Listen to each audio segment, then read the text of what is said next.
بسم اللہ الرحمن الرحیم۔ ہسٹری پیج کے معزز سامعین حضرات، آج ہم ایک صحابی رسول صلی اللہ علیہ وسلم کے بارے میں بات کریں گے کہ ان کی شہادت کیسے ہوئی اور ان کو شہید کا لقب کیسے ملا۔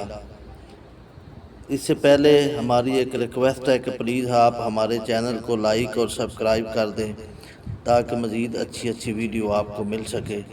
اب آتے ہیں ہم اپنے ٹاپک کی طرف۔ غزوہ تبوک میں حضرت ذوالبجدین رضی اللہ تعالی عنہ کے علاوہ نہ کسی صحابی کی شہادت ہوئی نہ وفات۔ حضرت ذوالبجدین رضی اللہ تعالی عنہ کون تھے، ان کی وفات اور دفن کا کیسا منظر تھا، یہ ایک بہت ہی ذوق افریح اور لذیذ حکایت ہے۔ یہ قبیلہ مزینہ کے ایک یتیم تھے اور اپنے چچا کی پرورش میں تھے۔ جب یہ سن کر شعور کو پہنچے تو اسلام کا چرچا سنا تو ان کے دل میں بت پرستی سے نفرت اور اسلام قبول کرنے کا جذبہ پیدا ہوا، مگر ان کے چچا بہت ہی کٹر کافر تھا۔ اس کے خوف سے یہ اسلام قبول نہیں کر سکتے تھے۔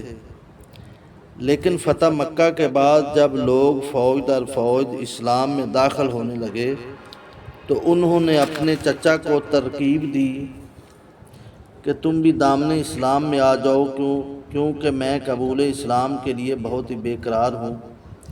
یہ سن کر ان کے چچا نے ان کو برہنہ کر کے گھر سے نکال دیا۔ انہوں نے اپنی والدہ سے ایک کمبل مانگ کر اس کو 2 ٹکڑے کر کے آدھے کو تہمد اور آدھے کو چادر بنا لیا اور اسی لباس میں ہجرت کر کے مدینہ پہنچ گئے۔ رات بھر مسجد نبوی میں ٹھہرے۔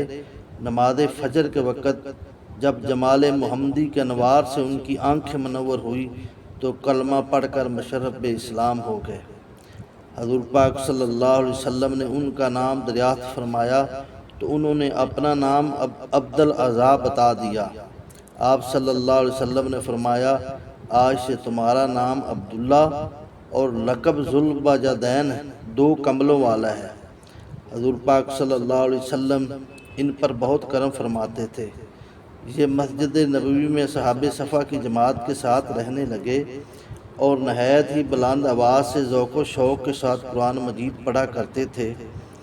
جب حضور پاک صلی اللہ علیہ وسلم جنگ تبوک کے لیے روانہ ہوئے تو یہ بھی مجاہدین میں شامل ہو کر چل پڑے اور بڑے ہی شوق و ذوق اور انتہائی اشتیاق کے ساتھ درخواست کی کہ یا رسول اللہ صلی اللہ علیہ وسلم دعا فرمائیے کہ مجھے خدا کی راہ میں شہادت نصیب ہو جائے۔ آپ صلی اللہ علیہ وسلم نے فرمایا، تم کسی درخت کی چھال لاؤ۔ وہ تھوڑی سی بے بول کی چھال لائے۔ آپ صلی اللہ علیہ وسلم نے ان کے بازو پر وہ چھال باندھ دی اور دعا کی کہ اے اللہ، میں نے اس کے خون کو کفار پر حرام کر دیا۔ انہوں نے عرض کیا، یا رسول اللہ صلی اللہ علیہ وسلم، میرا مقصد تو شہادت ہی ہے۔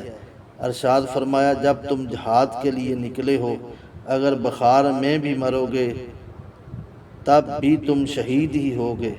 اللہ عز و جل کی شان میں جب حضرت ذوالبجدین تبوک میں پہنچے تو بخار میں مبتلا ہو گئے اور اسی بخار میں ان کی وفات ہوگی۔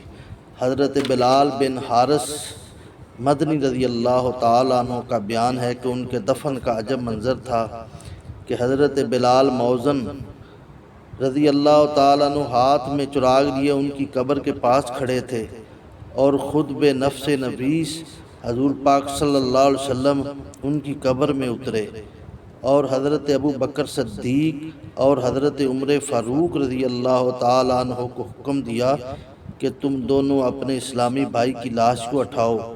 پھر آپ صلی اللہ علیہ وسلم نے ان کو اپنے دست مبارک سے لحد میں سلا دیا اور خود ہی قبر کو کچی اینٹوں سے بند فرمایا۔ پھر یہ دعا مانگی کہ یا اللہ، میں نے ذوالبجدین سے راضی ہوں، تو بھی راضی ہو جا۔ حضرت عبداللہ بن مسعود رضی اللہ تعالی عنہ نے حضرت ذوالبجدین رضی اللہ تعالی عنہ کے دفن کا یہ منظر دیکھا تو بے اختیار ان کے منہ سے نکلا کہ کاش ذوالبجدین رضی اللہ تعالی عنہ کی جگہ یہ میری میت ہوتی۔